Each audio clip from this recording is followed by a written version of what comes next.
Welcome back, y'all, to Conscious Ignorance, the podcast. We're here with the third winner of Entrepreneur Month, Burak. I got Ton to my far left, or JC, whatever you want to call him. I'm Finesse. So we're going to just go. I get an or, you get I'm a Finesse. You get J or Finesse. I mean, Ton, JC, Tom. What do you want to be called these days? But now, yeah, we got a special guest here. So go ahead, tell them about yourself. Go ahead. Well, glad to be here, boys. But yeah, name's Burak. Also Penn State grad with these two cats. Yep. You know we always got DMV that. native, born and raised, Northern Virginia, repping Springfield. But entrepreneur, I guess, student. I call myself a student of life. You know, Okay. What'd you go to school for at Penn State? Econ. Econ? Okay, Yeah. okay. So. And what do you do now? So, I mean, I got a 9 to 5. Basically, I'm just a data broker. Mm-hmm. So I work for like a marketing agency, and we broker data for companies to use. So like, you know, we have like IKEA, HSBC. So we do a lot of just work in that field. So it's like it's nice to have a 9 to 5, you know, get the bills paid and everything. Right. On the other side, you know, I'm a freelancer also. So I do a lot of Facebook and Instagram ads for certain e-commerce companies. Okay. So I got involved with that, you know, about a year ago before I got the 9 to 5. How'd you get involved in that? Penn State, dude. All connections from Penn State. Oh, really? Crazy. Yeah, so. You heard it here first. Right. That's what we need, an entrepreneur. Right. We need our producer here. No. As much as you know, school is great and everything, it does come with the territory. I mean, we all went to that school for a certain reason, right? Definitely But, connections. Yeah, connections are key. Every job I had since graduating was from a Penn State connection of some sort, right? Okay. But this time, well, so what happened was last year I ended up actually getting not really fired, but like not let on the full team. I was on the practice squad for a company, ADP. Okay. Oh yeah. So they didn't get. So that's kind of that was the start of like this whole process of building the blog. Okay. That's what we're gonna be talking about today. Pretty much is that. Mm-hmm. But yeah, no money. I was valeting at Springfield Mall. I was a valet. I was an econ. I had an econ degree, and I was valeting at a mall. Right. Straight out of college. No. I had one job left. I went to ADP, and they axed me right in the holidays. Damn, that's tough. Totaled my car. Use all the money to fix it, and then sold it for $1,000 less than I put into it. Yeah, I sold it for $900. What econ major? Yeah. What was the? Where's the logic? It put me down, and I talked to my one homie, and he was actually a college dropout. He lived with me in Altoona. Oh, really? And, he lived next door to me. He dropped out his freshman year, and then just moved back home to Pittsburgh. And he was like, "Yeah, bro, like." And he's telling me he's like, you know, making all this money doing this like social media marketing, SMMA stuff, and he had a partner. I got into it, and all I didn't get a first check till, let's see, I started in November. I didn't get a first check till like January, February. I'm just saying, this already sounds like an entrepreneur story. Got fired, told your car. Right. This sounds like one of those Facebook, like YouTube ads, right. Like niggas behind the Lambo. You want one of these Lambos? Just follow this 5-step process. Right. So I'm about to say, even in school, you had I don't know if it was yours or you were a part of your own like clothing line company or like company. It was called like. Oh yeah, that was the first like taste of like true entrepreneurship. So no, that wasn't my own brand. That was literally a homie of mine was like, yeah, dude, like there's this beer company called Raging Mammoth, and I was like, what the hell is that? He goes, yo, it's like the shotgun tool. You know how well it was back in Altoona. Yeah. Acting a damn fool whenever I had a So my boy was like, yeah, like let's get this tool. We literally grabbed a case of beer and grabbed this tool, and I was like, damn, this shit's cool. Right. And I literally was like, this is kind of this one mantra I always have is like, you know, don't ask, don't get. So I'm like, fuck. All right, let me go hit these people up on Instagram and see if I could be like a marketer for franchisor or something like that. Yeah, some. So I hit them up, and they're like, oh yeah, we're opening up for ambassador positions, and that kind of opened the door to like. You know, that was like my first open the door getting involved with the type of stuff. So, yeah, I mean, long story short, that was just like, you know, two dudes out of University of Arizona. They started this company. They wanted to make, you know, a couple like, you know, like whatever, D2C or direct to consumer brand or whatever, e-commerce. And I was one of the first 10 brand ambassadors. Nice. From there, we had 10 brand ambassadors, and then we built the company. Not we, as in I did anything. Right. I was the marketer. But like, we helped, you know, them build this, you know, following from like it was like 7,000 followers on Instagram like when I was a sophomore in college, so that was like 5 years ago, I guess. Right. 6 or no, 4 or 5 years ago. And now it's like almost at 100,000. I'm not in it anymore, but no, those dudes shout out to Wyatt and Scotty. So what were your? And, I guess what was yeah. your biggest positive and negative from that being your first experience on your own, like entrepreneur wise? Yeah, so I mean, from there wasn't really a negative per se. I mean, the only negative was like I just drank more because it was based around partying. Like that company was a partying type of company. Right. Other than that, but no, I mean, they told me a lot of key things, like just like little tidbits. Yeah. I mean, they helped me build my resume. They helped me. They always they taught me a lot of conversation. A lot of stuff via like over the phone. And the thing is, I never met them in person. Oh, like You don't need to. yeah, Yeah. So what were like you said you were doing marketing for? What kind of like what did you get out of that besides just talking to people, telling a story? Like Okay. we're doing right now. Right. Okay. Like I just told you a little tidbit of it, but I tell people, yeah, like I would, and I kind of got the basics of like marketing a product, like how honestly simple it could be, Right. if you just like do it right, Yeah. and just just showing and telling, Okay. so, just and being able to like sell this little product or think outside the box, like kids were trying to. Like there's like a point value system, so Right. like if you sold one or you help order one, you get points, and then you can redeem the points for gear and shit. Okay. Right. Okay. So it was really crazy. And when did you decide that you wanted to start your own like blogging site? Yeah. and what So was into that? the Let's backstory. get into what you do right now. Yeah, so the baby, I guess you could call it, the Modern Analects. It's just a lifestyle blog, and it comes from a bunch of different avenues. And I've always been a rather creative person, but it's always been like something low key, I kind of thought, like at the end of college when I was like kind of turning my life around, From drinking and well, I mean, still, we still act, still act that way. right. Just in moderation. In moderation, I still have failed that test sometimes. I gotta work on that, but no, it was a time where I got out of my college relationship and I was in like a pretty deep dark place. You know what I'm saying? So yeah, it was a combination of building myself up from the pit. Okay. And also, so I started getting into like the Gary Vaynerchuk videos, and also the dudes from Raging Mammoth. They helped me out. They're giving me gems and stuff along the way. They're helping me out, giving me motivation and shit. And I was just like, you know what? I want to build something that's a part of me, but more than me. I want to. Right. I saw how I was progressing and how I was like building myself, reading these books, and a couple of the books like really like spoke to me. I was like, shit. Like one book I'll always keep in my room. Mm-hmm. It's Tools of Titans by Tim Ferriss. Tools of Titans. This dude Tim Ferriss is a wizard. Probably one of the biggest podcasts on any platform you can find. It's this dude named The Tim Ferriss Show. Mm-hmm. But the book is literally a 700-page book. And he literally says in the beginning of the book, do not read this front to back. Okay. That sounds like a Harry Potter book. It sounds like a series. It's like Meg Thee Stallion. That joint's big, man. But you go through the book, and I'm reading this book, and by the way, bro, if you told me at 18 you're gonna be reading like 10, 20 books a year, I'll look at you like, bro, what the fuck are you talking about? I never read books until I was like 20. Right. Never touched a book. I thought books were stupid. Never. Oh, what the hell am I gonna read a book for? What is that gonna get at me? And right. I just got two in the mail yesterday. Like I've gotten 5 books, ordered 5 books for Christmas for my damn self. So I just love reading now. Right. But this book particularly, he literally interviews top people like Damon John of Fubu, Arnold Schwarzenegger. I don't know who Damon Tom Fuji was. Damon John from Fubu. Oh, okay. Damon John from I thought you said it all. No. No, but that's one guy. He interviews him, Arnold Schwarzenegger, like top athletes, a lot of people. Like there's so many people, but he literally just asks the questions like, what made you, like what we're doing right now? What made you build your brand? What did you go through? How did you do it?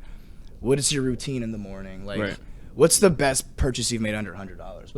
What's one book that you gifted to a lot of people? Just these type of questions. And the more I read the book, the more I realized like all these like people that we all look up to, or all those people with the big followings, all that shit, they kind of done the same thing. They all did the same thing in some context. Right. Mm-hmm. Yeah. So I'm like, shit. So they all wake up earlier. They all, of course, luck is involved, and other stuff, right? Money and opportunities, connections and stuff. But at the end of the day, I was like, wow. I mean, I could probably do this too, or at least try to. Why not try at least? Why not? And that's kind of also why I made the blog. I was like, dang, what are people going to think about this? And then I was like, ain't that the most that's like the stupidest thing to ever think. Like, Right. Why do anything? Right. Why do anything? Yeah. So I was like, you know what? I mean, people do know me as like whatever, the guy at the party, or Right. the goofy dude at the whatever. So what made you? I guess like you said, you was thinking Yeah. like what people think about. What made you take that next step to? I guess you could say believe in yourself to do the blog. 'Cause Yeah, like you from said- planning to execution, Yeah. basically. Plan Like, execution. It was more of just like I sat down with my co-writer Sterling, and a good friend of mine Phoebe, and we just chopped it up for a little bit. And she built her blog and lifestyle. Now she got like 60,000 followers and like influencer type. numbers. She was just telling me like Mhm. how she did it, and I was like, well, damn. I mean, I don't know if I'm gonna hit that, but, Right. It just the more I started talking about it, and the more people were like, damn, that's a good idea. And I kind of thought about like what beliefs I had, and a little bit here and there, like I was telling people some things about health, or about how I manage my money or something, and people Right. were like benefiting from it, just this conversation, Mhm. right? But I'm like, what happens if I just like put this up to the publicly speak about my experiences, and what I'm going through, and how I've been able to improve my life and continue to improve my life, Right. give people, just expose people to the right tricks of the trade. And that's what that book Tools of Titans did for me. So Okay. I'm kind of like extending that in my own Version in of it. my own version, and with my own experiences. Okay. So we got the life blog, Modern Analects. Yeah. So we've seen it, of course. Tell the people what actually is on the blog. So what are some of the things that you're posting on there about your everyday life that are making people want to come view the blog and see where they can draw inspiration from? So what's going on with the blog? I do call it it is a blog by definition, but I want to call it a community. Like, Okay. it's a place where like you come and you learn. Like, everybody that follows it is a like-minded individual. Okay. I never ask one person to follow it ever. Right. It's a genuine, like, you follow it because you feel like this will bring you value, right? Okay. So the first thing when you open the webpage is like, Modern Analects is a manifestation of very small habits, right? Mhm. Which that means is like, it's just, this is an embodiment of like you doing a lot of small things well. Like, hey, you got that on. Ray Lewis said that the best. It's like every day, like workout after workout, obedience after obedience, day after day. Right. And that comes with effort, it comes with results. Yeah. Right? That can be applied to every aspect of your life, And the 3 pillars, as I call it, Mhm. of the Modern Analects is health, wealth, and relationships. If you can get those 3 things down, Health, quickly, wealth, and yeah, relationships. if you can get those 3 things down well, you'll be successful, in my opinion. Right. Money or not, just you'll be successful. Like, Yeah, just successful. So, yeah. Like, you live a fulfilling life. Like, if you can get your health down and live a healthy life, Yep. great, right? If you're able to make money, create wealth for your family and whatever, great, right? Right. And if you're able to keep very good relationships with friends, family, like, what else is there? Yep. That all that's like those 3 things kind of. Those are definitely broad enough to include every aspect of your life. so- Exactly. Now there's nuances. So when you, I guess when people hear wealth, they might think rich. So what's your definition of wealth? Do you think it's a finite money, or Mindset, just or- being able to support your family to the point where? So I mean, you have like the definition of wealth. Yeah, I do say that it's more than just money. It's stability. It's freedom. There's a lot of words that you can relate to it. So like, you could be rich. You could get an NFL contract for $50 million and be rich, but you're not wealthy. Yep. Now you take that $50 million, do what? Buy a house, or you want to put that in an index fund and watch that grow over 20 years. Like, there's 2 different ways to go about it. I mean, more than 2, but so wealth is like the result of a lot of income and a lot of other stuff. You can have a wealth of knowledge, you can have a wealth of a lot of stuff, but in this context, wealth would be monetary. Right. And which one is, or have you found is the hardest for, or you would think is the hardest for a person to conquer first? Let me see. I mean, relationships are kind of relationships would be the opposite. So I think I say wealth. Well, the money building, at least in my experience, to me, I love it. I have an econ degree. Like, the only thing I for fun, I listen to like Bloomberg. Okay. Like, I'll just wake up and watch the morning bell and just listen to them talk about the markets. Like, that's fascinating to me. Right. But the more I spoke to people and the more I told people, oh yeah, I got an econ degree. They're like, ew. Ew. People just think numbers and like. Yeah, they just think like the C they got in class. Yeah. Like, the one class that didn't make dean's list for them. Yeah. I definitely got to see an econ for sure. I had a Asian teacher. Oh, Professor Bing? Yes. Dog, I got an Yes. Dog, that accent of his. Oh my He just God. handed us packets, and it was Yeah. For real? yes. Yeah. Oh, wow. Yeah. It was Professor Bang, Econ 102. Yep. Right. Shout out to Altoona on that one. But yeah, man. That after that class, when I saw I could get an A, I was like, man, I'm gonna do this as a major. I mean, not much A's came after that, but to be honest with you, I was because this crazy part. I've met you in French class. back, And he spoke fluent French. I was over here struggling. I'm like, Jesus fucking Christ. I just was like, he looks black. I'm gonna talk to him. The only black guy in this class. Hey man, you know what this means? Oh yeah, this means that. Man, you might. Voulez-vous shade, nigga? Yeah. That's the one thing. So it's crazy. So yeah, thank you. I mean, that's a big shout out to private school on that one. Yeah. I mean, I almost grew up, learning French from the books. Right? Okay. And so yeah, that's how me and him, man. Then I met you through him. So Yeah. everything was kosher after that. Right. And then came the White House. And then came White House. The White House. Bro, White House. I'm about to say, so what? Give me your top 3 favorite memories from college. White House. The memories or lack thereof. But no. And for those listening, White House is just like any other college place that you go party at. White House, soccer house, baseball house, football. I don't know, any place that you're gonna go to. For some reason, the White House in Altoona, 474 Grandview Road. No way you remember that address. You know what's crazy? I didn't even know the address. I just knew how to get there. Yeah, it was Just a follow the special people. place. It was a special place in my adolescence, or 18 to 20, where Right.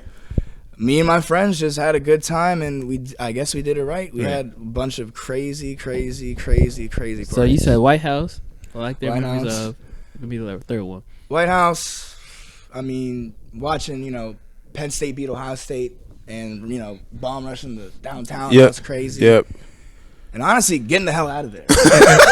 Getting the hell out of Penn State was probably the best memory of Penn I State. would Getting the agree. hell out of What was your three? Where's your 3 top, Jay? Memories. Memories? Yeah. favorite Number 1 has to be Sports Center. Okay. Yeah. Oh, Main snap. Sports Center. I don't know. It's a lot of memories in the bucket here. Gotta pick 2 more.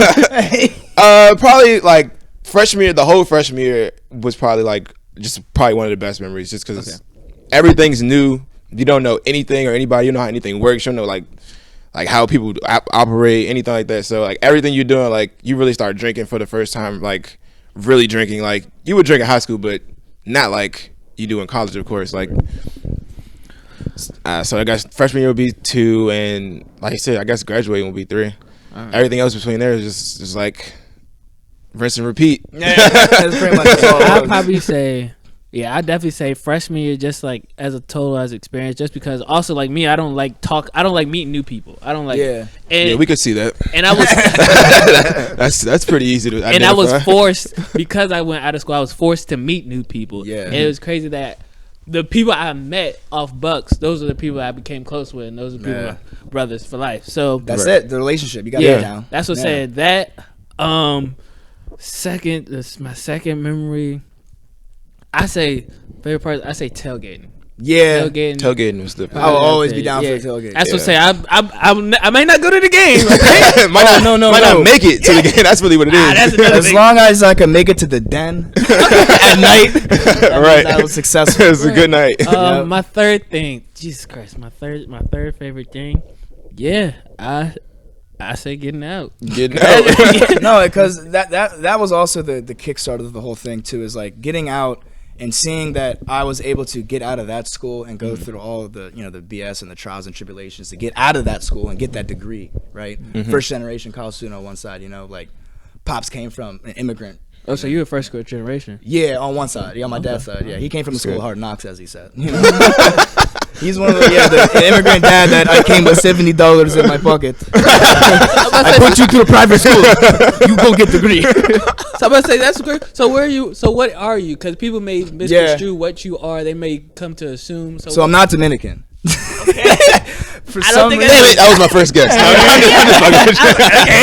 bro. And the thing is I never understood. Like I say that as a joke, is because like when I almost moved to Florida and we would go down there to look at houses and stuff, they would always speak to us in Spanish. And I'm like, what the why? Okay, Yeah. now That I makes can sense. kind of see. Yeah. But you know what's crazy? Black mixed with like any like other race kind of makes Spanish looking for some reason. It does make a Spanish look like. I mean, honestly, Dominicans and any of those people, like, y'all Africans. Right. Y'all just got dropped there first. And I think it's also like the hair pattern, like the texture. Yeah. No, it makes sense. And I mean, I do see people. I was in New York last weekend in the Bronx and Queens, and I look just like everybody else. So I was like, all right, I'll roll with this. But, so no, man, my dad's a Turkish immigrant. So my dad came from Turkey when he was 18. I got a friend from Turkey. Yeah, man. So that's the third language I'm trying to relearn.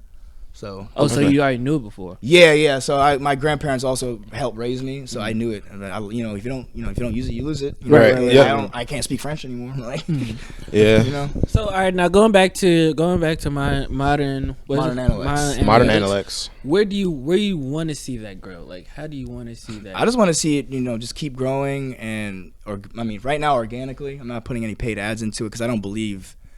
Paid ads isn't something that's going to just like make you blow up, So I just want to be able to cultivate and grow this grassroots following first and really be able to do you think the paid ads is more about exposure versus because I would see ads as, like I said, just exposure, not especially because you're not selling anything to anybody. You really just want people to come and see if this is something for them. Exactly. It's more it's just traffic. So how are you spreading the word of, I mean, of course you're on the podcast right now, so that's that's going to help you as well, but how are you, do you just like was word of mouth, or is it like pretty much like I kind of gave little tidbits to certain people and I started writing, so I would tell people in conversation, and as I built it up, so I started 2018 in September. I didn't release it until February. Of 2019, so this past February. Okay. So when I announced it, I put something up on my Instagram about it. Like I've been growing this low key. Here it is, and from there, people started following it.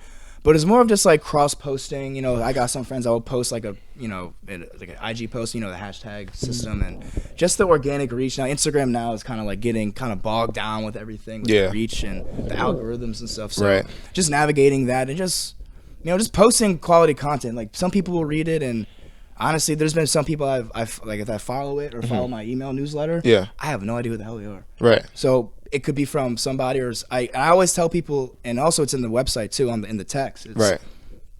If you see something in you that you value, or you see something that may help you out, you share it with a friend, a brother, or your neighbor. You share the wealth. This is the wealth of knowledge. Like this is the stuff that me, my writers, and us, we're taking in and we're improving. We're sharing it with you, and the point of this blog is to share with everybody. Yeah, so share the stories, share your experiences, share everything. Yeah. So hopefully, we're able to really get the content, churning up in 2020. So right now, it's kind of on the back burner. We're testing out some things and website edits, a bunch of other stuff in the back end. So when we come out in 2020, we're going to be able to post on, Twitter, Facebook, LinkedIn. Hit the ground running. Exactly. Hit the ground running in a system. Right. It's a system. You got to have a system to make content. Right. So and the people that follow you, they can write their own stories on the blog. So we encourage people. I'm not saying here's a form, write an article. Yeah. But some people, like this one dude literally out of nowhere DM me, cold DM. He's like, I'm from Maryland, man. I'm friends with this guy. I really like your blog. I love to write also on the side, and he sent me some pieces, and I'm like, oh shit, this dude can write. And he's also like a great mind. He actually lives real south of Baltimore, like south of Baltimore, and I was like, oh shit, like, all right, let's go. So it was just me and my boy Sterling for a little bit, and as he's building his own stuff on his side, I have him also help him. He's like my other brain. So I write something and I give it to him, and he's so truthful, cold-blooded with it. He goes, all right, this part right here is shit. Take that out. And I'm like, that's the type of criticism. Right. You don't want only real people are going to give you real feedback. But he's not like, if I give it to any of my other friends, oh yeah, this is good. No. I know something's bad about it. I want you to pick it out and expose me to my mistake. Right. But it's just me and him right now, and we've had a good handful of people that want to write. Or if I for instance, we had a couple vegan articles or a couple articles about stuff that it's out of my bandwidth. Like I don't know anything about it. Right. But it's something valuable. I feel like that could help somebody else. So I just tell people, hey, if you want to write something, there's no rush. Write something, make sure it's quality, give it to us, and we'll go from there. Like there's a couple of people, like my closest friend wrote an article about him going through a breakup and what happened to him, and that blew up. Really? 20 people reshared it. Like all over the gram, like all the kids in Mason were talking about it. At least in that circle. And I was like, yo, thanks bro, like that helped me out. So it was once you see the feedback come back, right, you put out the content, that's where you get the value. Yeah, even for the podcast too, it's like you see people like oh shit, that one part that you're making fun of Kel, or something like. When it comes back, that kind of gives you the fuel of the fire to keep going with it. So I would agree. Yeah, so the more followers you get, the more traction, and you see things working, the system is working, then I mean, it's might as well just keep going with it. So have you? I'm pretty sure you have, but have you found it therapeutic using that outlet as a way to, I guess? Yeah, writing is interesting. Because it's like there's no like right or wrong way to write. And the thing is, growing up, I sucked at writing. I didn't like writing. I was a math kid. Growing up, comma splices was everywhere. I didn't know how to use semicolons. Just go here. Do I use two brackets or two quotations, one quotation? Right? I was like, fuck this, dude. I was a good writer back in the day. Not gonna lie. I took AP English. I couldn't even spell AP English. The crazy thing is, the first time I got a A in English was college. I was like, I thought this shit was supposed to be hard. Like, maybe it's just my teaching back then. College thing was so easy. It wasn't. Yeah, it was really like if you do the work, you'll pass. Yeah, you'll pass. That's mostly all the stuff in college. No, college. I would say college English was way different. And the thing was I grew up, aced everything in math, and then out of nowhere, I just had like these crazy English teachers. And the thing is they all were friends, all three of them. I had one for 2 years. I had Miss Rice, Miss Partlow for 2 years, and then this lady, Miss Curry Johnson, and all three of them just like beat it into me like writing. And I came out of high school like kind of good at writing, like just the grammar, the way you speak, all this stuff. And I was like, dang, like all right, I could write, but I didn't. And that's it. Like the only thing I wrote was tweets.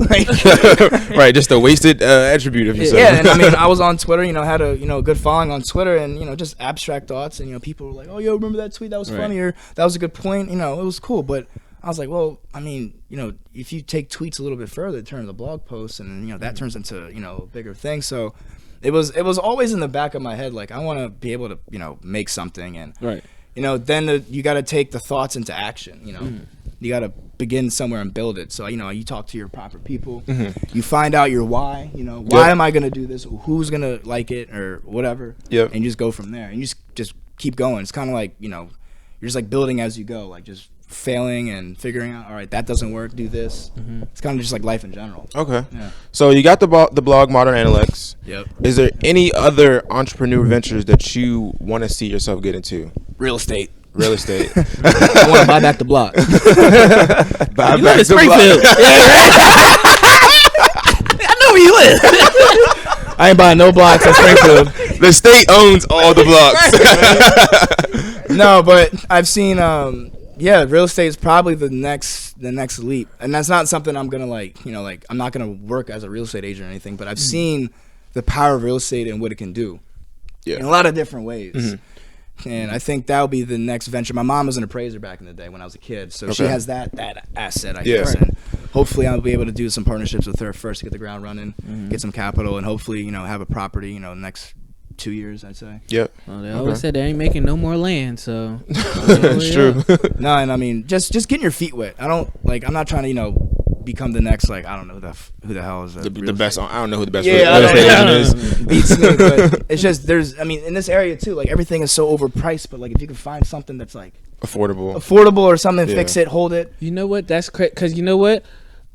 I was talking about. I was like back in college. The point seemed high as fuck. Like 800 a month. All utilities included. Oh my god! That shit really right now, let me take that back. Finna go buy back the Altoona blocks. Right. Because 800 not buying you shit. All the college town blocks. The first person that kind of got me into this was the boy, your teammate Dylan, right? Oh, okay. Dylan had that place and he bought out. Yep. Rented it out to Frank and whoever else that was in that crib. I think Tay was there. I was in there. Yeah, Seth, all them back in the day. Yeah. So I was like, you're my age, bro. And he's doing. I was like, damn, how did he do? And he told me the way it worked, and it from my memory, it was a little tough, in Altoona. Yeah. But dude, you know how much Airbnbs make in State College? Oh, tons. You know what I'm saying? Big weekends. 70% of their income or their money, the revenue for the year comes from football weekends. And that's 6, 8, 10 weeks, whatever. Yep. So I was like, well, and in this area, the amount of dude, every 2,000 square foot house is $500,000. What the hell? Yeah. There's some way to get into it. There's some. If there's a will, there's a way. Yeah. Right. So I'm just trying to figure out how to get my foot in that door at some point, and just have that as a revenue stream, or an income stream, so to speak. Right. So might as well try it. Why not? You know, what else am I gonna do? Right. Yeah. Nothing beats a failure but a try. Exactly. Case in point. Yeah. Well, but I don't know. So y'all got anything else? I don't know. Does Modern Analects have anything else they want to add about the blog, entrepreneurship, anything like that? Any motivation you want to give to anybody listening out there? Just, I mean, from a creative standpoint, just go out and do it. Try it, right? Right. Just go out and, you know, just try. The worst that's going to happen is you're going to either learn from it or you're going to succeed. That's all it is, right? That's just anything in life. And one thing one thing I've been really, really, really trying to beat into myself is just like, I mean, honestly, to be frank, fuck what people think. Right. You know, like the amount of, you know, 99% of the stuff I get back is positive. But there's always like a, you know, a side comment I hear from, you know, through the grapevine or, you know, around, who does he think he is, you know, saying this or doing that. Oh, yeah. And it's always going to be haters. There's always going to be haters, but that means you're doing something right. Yep. You know, so at the end of the day, like, just do what makes you happy. You know, find a way to fulfill yourself, whether it's creative or, you know, SoundCloud rap or whatever it may be. Whatever makes you, you know, wake up in the morning and feel excited. Like, I like to sit on my computer and type my thoughts out. And if somebody, not even if somebody comments like, hey, that was great, it just feels nice that like this thought of mine that I just put in an email and sent it out to like, you know, 80, 100 people or however many people. Right. Someone's going to read that and wake up and go, all right, you know, and their day will be better because of they just read some thought of mine, you know. Yeah, no, I definitely feel that. And we'll see where it goes. You know, you never know. I may have my own podcast at some point. You know, that's kind of like. All right, that's enough. We wake up and we enjoy this. All right, well, that's been the episode. Thank you, Burak, for coming on and telling us about your blog. And catch you guys. Make sure you guys like, subscribe, and share this episode this week. It'll be out Wednesday. And thanks for listening.